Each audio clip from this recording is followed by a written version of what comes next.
The availability of non-fossil energy sources and energy carriers are of great concern in society today. During the 2015 G20 summit, the world leaders decided that we all have to make an effort to limit the global temperature increase to 1.5 Celsius degrees above the pre-industrial levels. Professor Crăciunescu from Polytechnica University Timișoara and the Norwegian partners Sigrid Lidre and Anders Odegaard from Sintef AS are working together on a project aiming to optimize the production of green hydrogen as a replacement for fossil fuels. Keep listening to Research in the Spotlight to find out which primary industries would work better on hydrogen than on fossil fuel and which is the social impact of such a change of paradigm.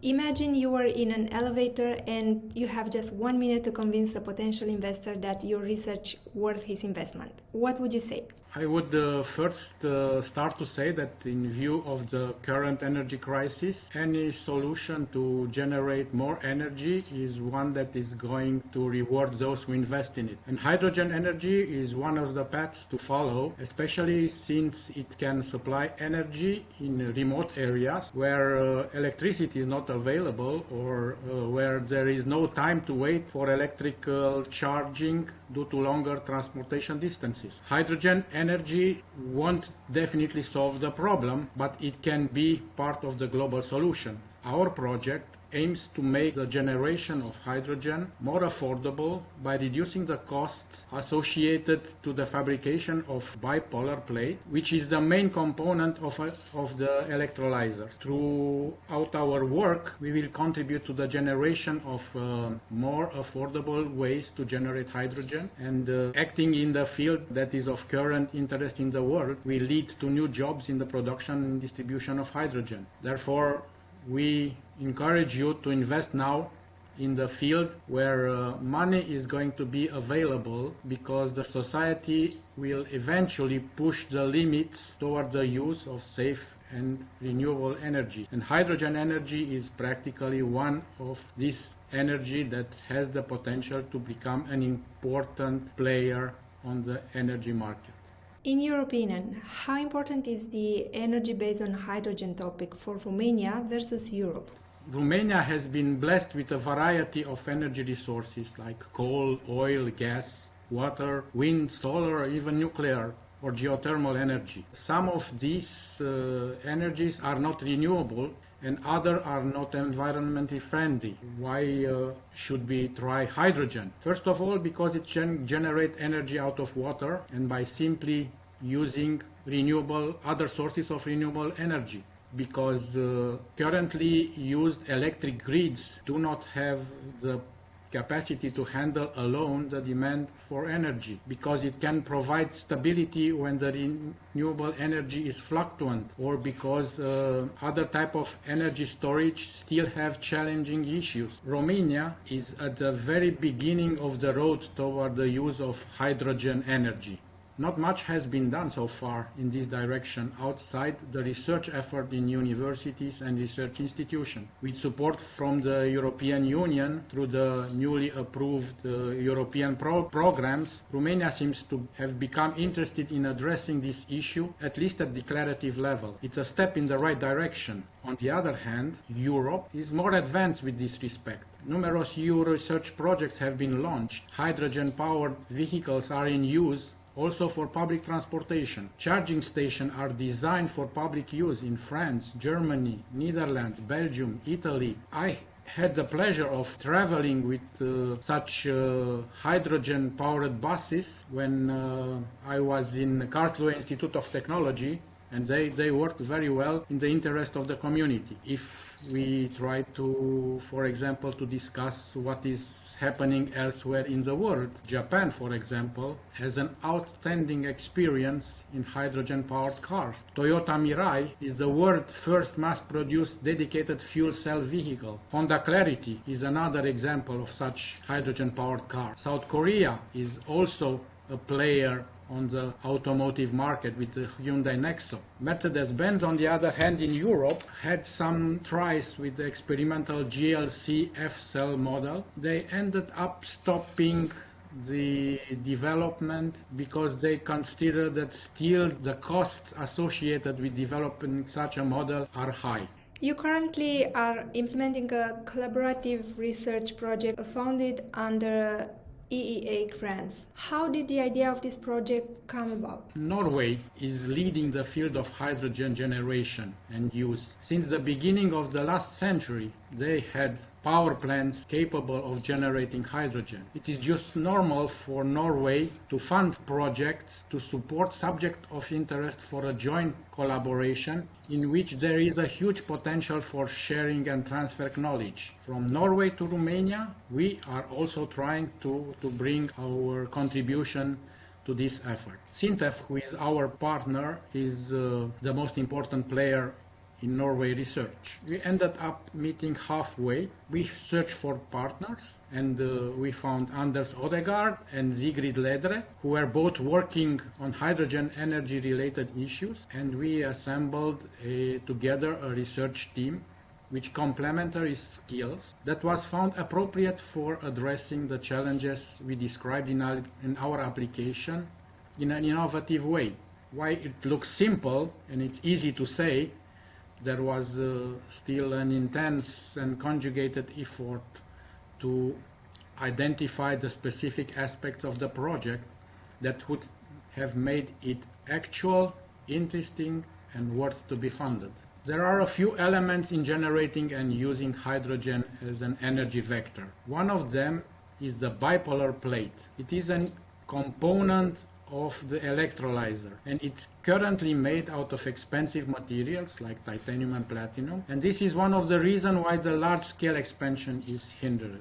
What we look for is an innovative way to reduce the costs by finding couples of materials that would allow us to generate similar sets of properties in terms of efficiency and life service by using very advanced innovation and exploration methods like combinatorial exploration techniques for generating libraries for various couples of materials associated with establishing accurate measurement techniques, and through optimized design of the electrolyte flow in the bipolar plates, we expect to achieve these goals. Among the primary industries that would see benefits out of use of hydrogen instead of fossil fuels are the energy industry. It will have the opportunity to diversify its resources. It will employ people in the generation and distribution of hydrogen. Offshore exploitation for various resources will also be able to use this type of energy. The automotive industry, as I said, for Japan cars or South Korean cars, there will be jobs in new car design, in finding better storage solution, and even in designing cars with dual fuel systems. In transportation, especially on what concerns long-range shipping, maritime shipping. Sometimes in maritime shipping you have long distances and you don't have the possibility to reload the accumulators. So having tanks with hydrogen on board of the ship vessels further increase the range of the sea transportation. Also, the building sector may have interest in using such kind of power resources, especially for buildings that are being built in remote locations. While some of our direct results are currently confidential until they get published, and we expect this to be very soon, we can say that we were able to install the major equipment that is going to be used in the research. It is installed in Polytechnica University Timișoara. It is a sputtering equipment that will allow us to coat substrates using 4 targets. We will just able to generate compositional spread libraries that are going to be used to optimize the substrate and coating materials for the bipolar plate. This equipment was purchased with funds from this project and is already been retrofitted using our own contribution with more high-tech components that would make it unique at least in the west part of Romania. Also, an optimized design of the bipolar plate and improved characterization methods for measuring the interfacial contact resistance have been developed and are being tested in our laboratories. Is the equipment just behind you? The equipment is just behind me. It's more complex. You don't see it entirely because I also have to be in the picture. Okay. How the pandemic influenced your scientific work so far? The pandemic had a major influence on our collaboration. It affected the way of sharing knowledge. We have online meetings, but it's one thing to discuss in online meetings and another thing to effectively conduct joint experiments. We have been affected in trying to exchange scientists, researchers, even students. Well, we are trying to exchange samples and try to do experiments, but it's not an easy part. We were lucky to have a first meeting in Norway. For the second meeting that was supposed to be in Romania, we had not so much luck. Not so much luck, and it looks like this year has been totally affected by the pandemic situation. We hope for next year. Speaking about the next year, what are the next steps in your research? We will try to generate libraries, to characterize the libraries, and see if we can get results that would allow us to remain in the set of properties that are currently existing in the bipolar plate. If we can get close enough to those properties using affordable materials, this will be the success of our project. So your project is part of a collaborative project which involves an international research team and a partnership with a prestigious research organization from Norway, SINTEF-AS. What does it mean to you and the team you coordinate such a partnership, and what are the benefits? In our project, we built an interdisciplinary partnership that includes reputable scientists in the field of hydrogen generation, chemistry, people focusing on electrochemistry, in physics with focus on high quality measurements, material scientists that aim to optimize material composition and to find a way to appropriately characterize them, as well as engineers to design optimized flows through the bipolar plates. Therefore, we are a very diverse partnership involving 4 research groups that complement each other very well. And while this is not an easy task to coordinate such a diverse partnership, it is also rewarding to interact and see what interesting results show up in our joint meetings. And every meeting there is a surprise. We are coming with new results and we discuss and we see how can we use those results in further expanding our project, and how can we find the right way to communicate those results in scientific journals and to the public. Finally, we are all benefiting out of this collaboration through the share of knowledge, through the improved managerial and communication skills, and out of our interaction with the society. Even this interview that we are having now is one out of which we will all expect to benefit. Is your intention to continue the research with your Norwegian partner through an application in Horizon Europe, having in mind a European hydrogen strategy as part of European Green Deal? Both partners showed a strong intention to continue this collaboration through the European Union and EEA programs. We have built a solid partnership so far, in spite of the pandemic situation, and we have members of our research groups with experience in preparing international EU partnership and in developing international collaboration, including outside Europe, not only inside Europe. We even have one colleague who was a part of a Horizon European project exactly on hydrogen storage, and we were part of the workshop organized by such a European project in hydrogen energy development. So the answer is yes, we are looking forward to find ways to further collaborate in this field. At the end, I would like to know what is the social impact of your project?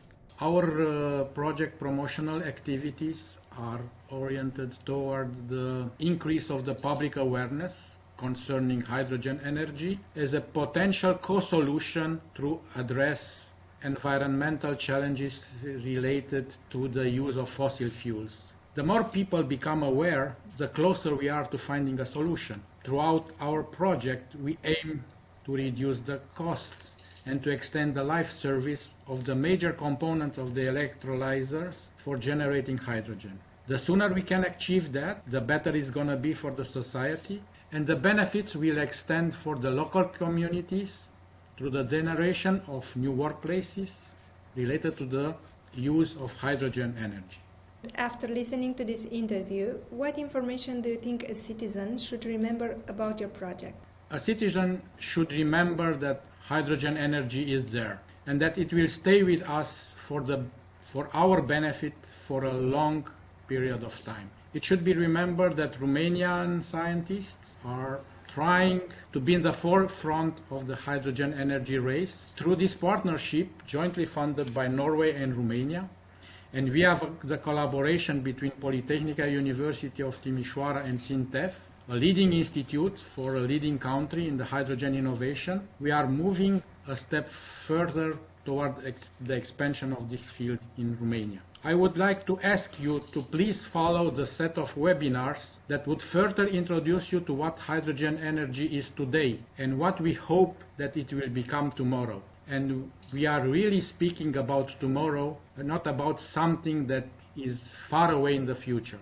The energy crisis does not allow us too much time. So let's embark us on this journey together. Many thanks, Professor Crăciunescu, for sharing with us today such important details of your research, and I am very sure that your research will impact our lives in a few years.